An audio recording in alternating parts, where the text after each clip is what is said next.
Gangster Mukhtar Ansari की मौत के मामले की अब सीबीआई जांच की मांग की जा रही है और ये मांग किसी और ने नहीं, पूर्व पुलिस अधिकारी और आईपीएस रहे सुलखान सिंह ने की है। सुलखान सिंह यूपी के डीजीपी भी रह चुके हैं और इसके अलावा आईजी जेल के पद पर भी काम कर चुके हैं। जेल सुधार को लेकर के उनका लंबा अनुभव है।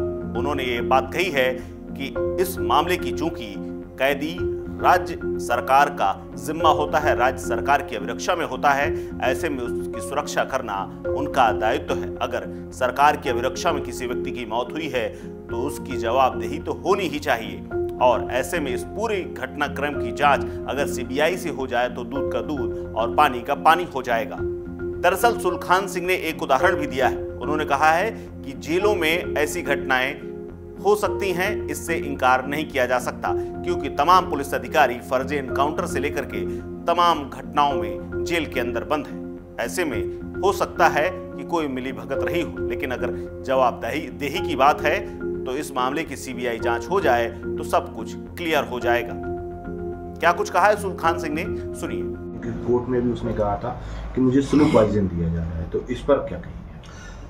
देखिए, उसकी मौत कैसे हुई इस पर तो कुछ अंदाजा लगाना उचित है और ना संभव है, लेकिन चूंकि वो राज्य की अभिरक्षा में था और उसने न्यायालय में ये आरोप लगाया था कि उसे धीमा जहर दिया जा रहा है, उसकी हत्या की जा सकती है और पहले भी अखबारों में उसका बयान आया था, तो एकदम अपनी स्टैंड क्लियर करने के लिए कोई संदेह न रह जाए, ये जरूरी है कि इसमें राज्य सरकार सीबीआई जांच के लिए रिक्वेस्ट भेजे और जल्दी से जल्दी इसमें सीबीआई जांच कराई जाए, जिससे कि बात साफ होगी, निकल सामने आ सके। आप आईजी जेल भी रहे हैं एक दौर में, तो क्या जेलों में ऐसा हो सकता है?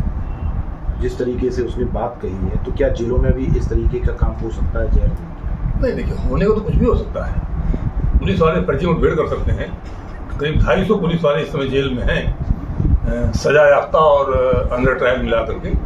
तो जब मर्डर कर सकता है पुलिस का आदमी, तो क्या नहीं हो सकता? वो तो गेस करना जो है, खास तौर पे हमारे जैसे प्रोफेशनल पुलिस अफसर के लिए कोई गेस वर्क करना ठीक नहीं है। लेकिन चूंकि उसने एक आरोप लगाया और वो घटना हो गई, खाली आरोप लगाते तो कोई बात नहीं थी, बिना आरोप की घटना हो जाती तो भी अलग बात है। अब ये दो चीजें मिल जाने पे संदेह तो उत्पन्न होने हैं, स्वाभाविक संदेह उत्पन्न होता है। कोई कुछ कहे चाहे ना कहे, हर आदमी दिमाग में संदेह उत्पन्न होता है। मुख्तार के परिजनों का आरोप है कि ब्रजेश सिंह के खिलाफ मुख्तार की गवाही होना था, जिसमें उसको सजा हो जाती, इसलिए मुख्तार की हत्या कराई गई है षड्यंत्र करके। इस पे क्या कहना चाहते हैं? मेरा कोई इंफॉर्मेशन तो मेरे पास नहीं रहती कोई सरकारी। उनके परिजनों का ऐसा बयान है। वो तो कंजेक्शन लगाएंगे, वो तो सब सुबह करेंगे।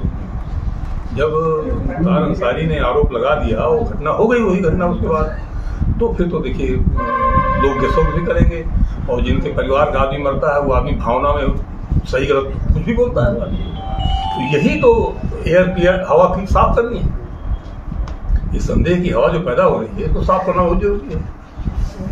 राज्य सरकार का बड़ा क्लियर स्टैंड है कि हम जो कानून के शासन में विश्वास करते हैं, तो इसको क्लियर करने के लिए जरूरी है कि सीबीआई की जांच और कोई सही जांच नहीं कर सकता। पूर्व आईपीएस सुलखान सिंह अब राजनीतिक पार्टी बना करके लगातार बुंदेलखंड का दौरा कर रहे हैं और बांदा जिले के रहने वाले हैं। इसके अलावा अब बुंदेलखंड के अलग राज्य बनाए जाने की मांग उन्होंने जोर शोर से उठानी शुरू कर दी है। इसके अलावा बुंदेलखंड लोकतांत्रिक पार्टी के नाम से अपनी राजनीतिक शुरुआत भी की है।